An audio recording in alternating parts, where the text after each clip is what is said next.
moment we have the first streamer. We are live, Tony. This is awesome. So yes, fidget spinners. So isn't that hilarious that you've got all that stuff around your desk and somebody comes along and invents a wheel which kids spin and, you know, they make a fortune, right? Remember the kid, you'd spin your ruler on your pencil during class, or you'd be right. clicking a pen, or, That's right, exactly. That was the original fidget spinner when the teacher you could have made $1 billion just selling a 6-inch ruler on a dowel rod or something. That's right.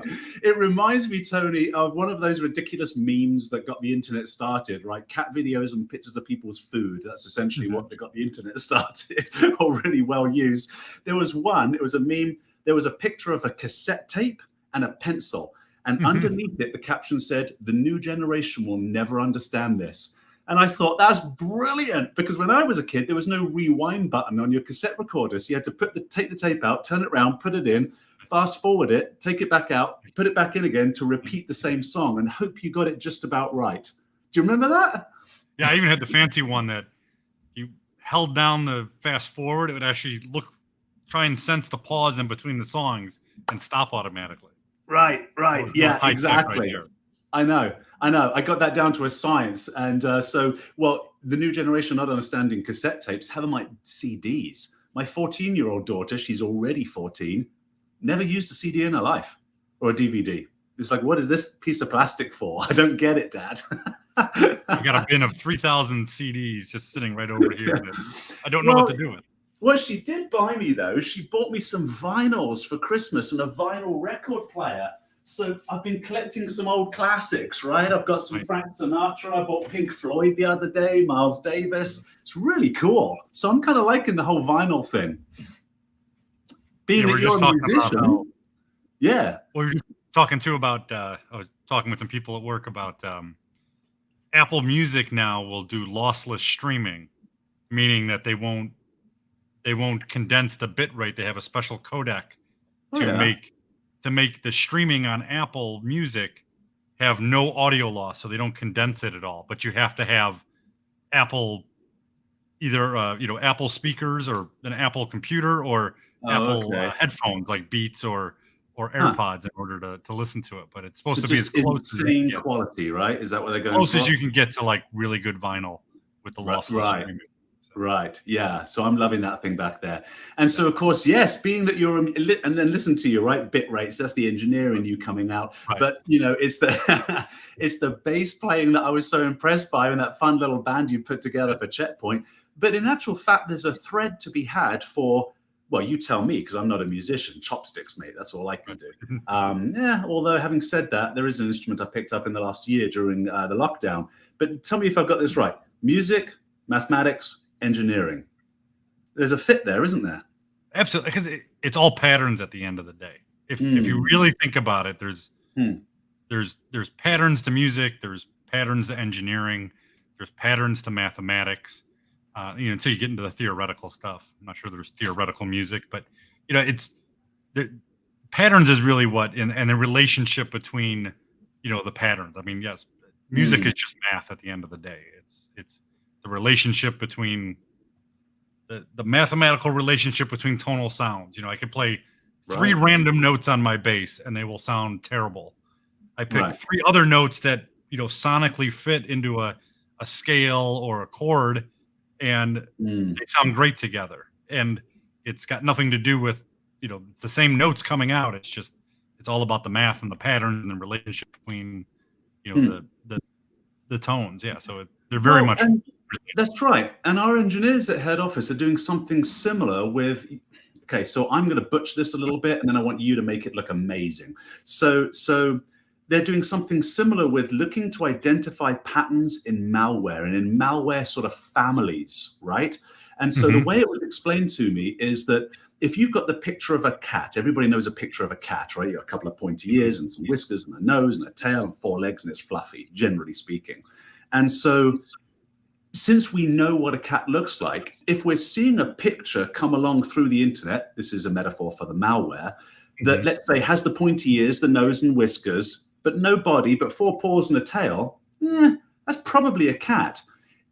We're doing something with software pattern recognition in order to have a higher probability of less false positives and more. Yeah.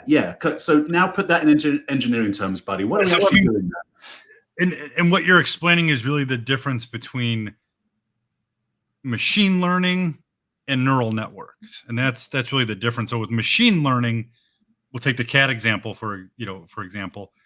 You feed some algorithm that you've written, some machine learning code, and you say, okay, this is a cat. You should look for pointy ears and a face ratio of 4:3 and 2 eyes and a nose with 2 upturned nostrils and a body ratio of 5:7, or and I'm making up these body ratios. Sure, gotcha.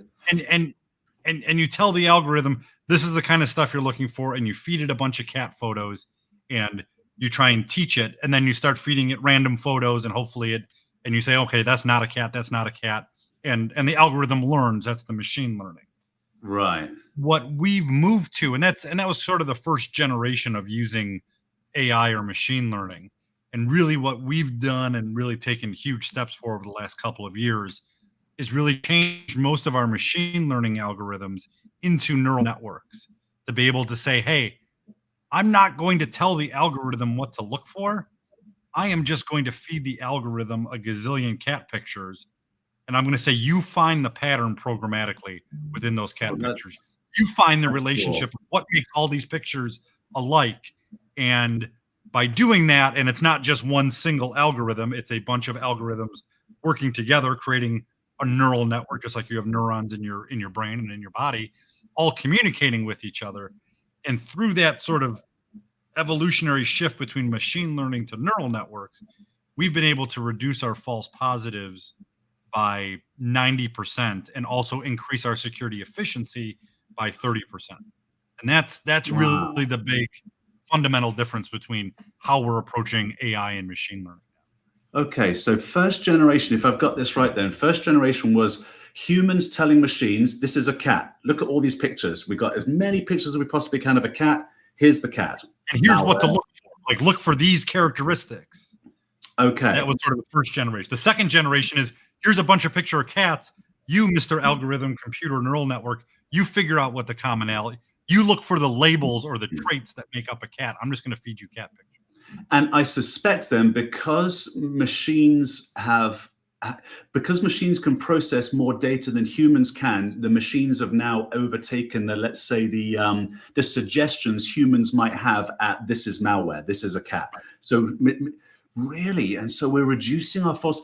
That to me is music to my ears, and this is what I think I would love the audience to understand is, because we have a prevention first philosophy, because this is our thing, this is the thing that we have been leading the world with for 24 years, is prevention first is the right way to go, not detection first. But the Achilles heel of prevention first is false positives.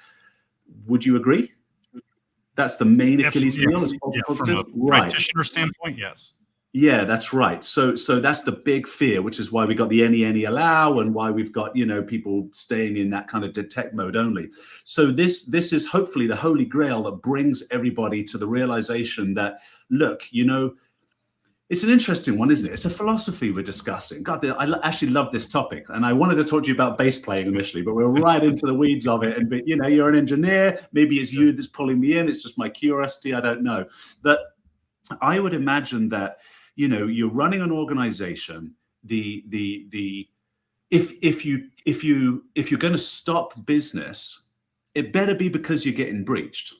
Now that's a good reason to stop doing business, right? That's a good reason to slow everything down and etc. But if business is going to stop and it's a false positive, this poor CISO is going to be a lot of pressure. It's a really difficult predicament for that person to be in, right? Because I always like to say this, one of the nuances, one of the things that we should, I think, all of us be very careful and cognizant of in our empathy for CISOs is the fact that threat actors have to be right only once. There's no penalty for failing to, hack an organization multiple times. CISOs have to be right 100% of the time, and it's huge penalty for being wrong once. Hence, I think they would all love to go prevention first. but because of the false positive business, it's been a bit of a challenge for them. So, hopefully we're leading the way with new technology on this thing. Yeah, I mean, and with a prevention first tech, ethos, you really want to turn security into an enabling technology and not a stopping technology. So by having a prevention first, organizations can allow themselves to maybe do things that they wouldn't normally allow if they were in more of a detection and response kind of mode. What? Yeah, like what? So, if you look at, obviously, and this is a trend obviously been going on for a long time, but, just take something easy like the use of cloud services. So, for example, and we'll use Checkpoint as an example since we're talking about Checkpoint. We both work for Checkpoint. We as a company, even though we sold SaaS security solutions, we as a company had not moved to Office 365. We still had our own Exchange servers in our own data centers doing email that way because we had control. We could secure it. We could make sure that the data sovereignty, that we owned our own data. And it was, more secure for us because we're obviously a security company and we can put 1,000 controls for free because we own that technology onto that system. We are just now moving to Office 365. Why? Because we purchased Avanan a couple of months ago, and now we have their full suite of security to be able to get the same level of security in a SaaS-based offering like Office 365 than doing it ourselves.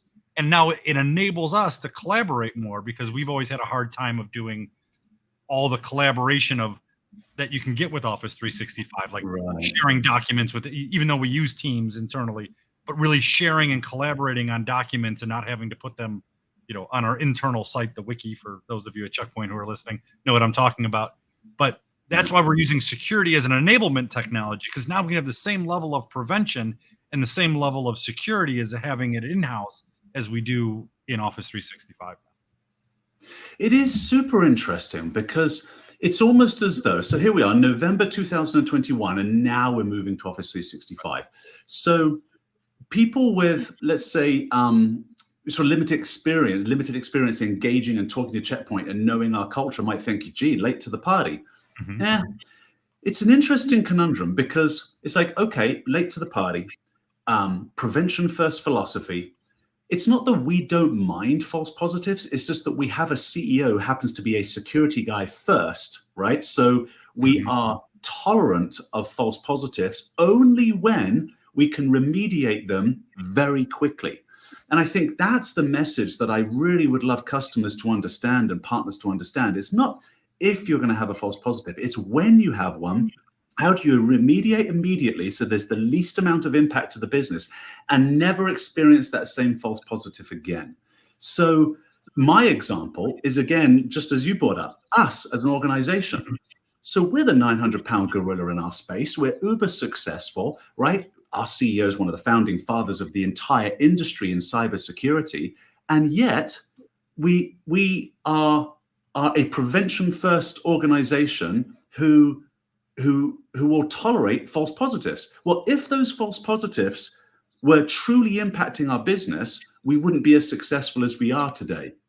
So those two things don't actually work, right? We clearly are a very successful company and we're prevention first. So we're demonstrating that you can move forward with a prevention first a prevention first architecture and yet not suffer the negative impact of false positives moving forward. This is kind of the thoughts that I have on this. Yeah. We're a testament to our own technology. So. Right.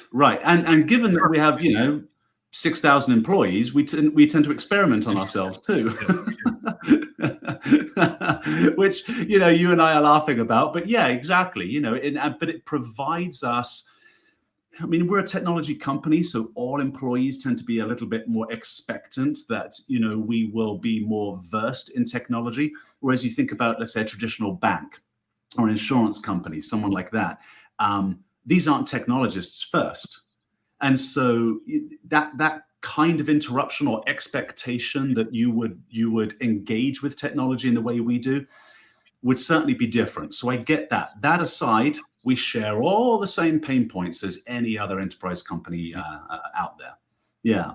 All right. So, Tony, you have a terrifying responsibility, my friend. You are head of channel engineering for North and South America and Central America, right? Got that Yes. right? Yeah, beauty. So tell me, day to day, day in the life of Tony, what do you do?